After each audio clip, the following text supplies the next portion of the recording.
Baby, before nikupata nani alikuwa anakuexpire maisha yako? Nani alikuwa anakuexpire baby? Nani alikuwa anakuexpire maisha yako?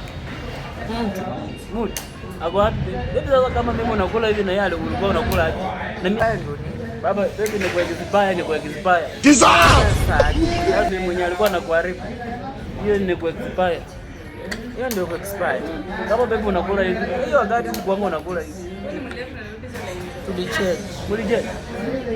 Lakini nilikwambia sasa hivi kampuni nafanya naye Kenya yote. Hakuna mtu anaweza baby, hauna mtu mzuri kama mimi. Unakumbuka wewe? Na tips za 50. Baby unaona hata mimi niko na pesa nimekuleta kwa hoteli. Gani? Mimi unakaa hoteli. Wewe bora nimekuleta kwa hoteli. Unaona venye watu wamejaa hata uone ni mabati tunaona. Baby kuna mtu atakaye kuleta hapa kweli. Kwanza na inaku hizo baby acha kunifanyia.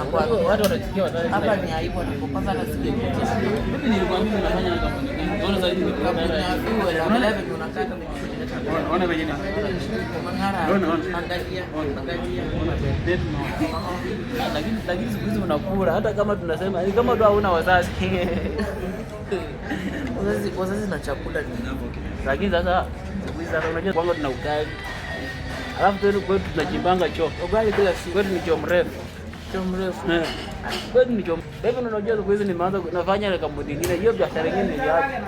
Baby sasa inafanya na kampuni ya fuel. Petrol na fuel. Una earn pesa ngapi? Baby hiyo ni biashara. Sasa hii mafuta hii ya Kenya yote sisi ndio tunatembeza mafuta hii Kenya yote sasa. Sisi ndio tunapeana sasa walai baby. Sisi ndio tunapeana mafuta hii Kenya yote. Kenya mzima. Wewe unakaa hivi? Ndio tunachukua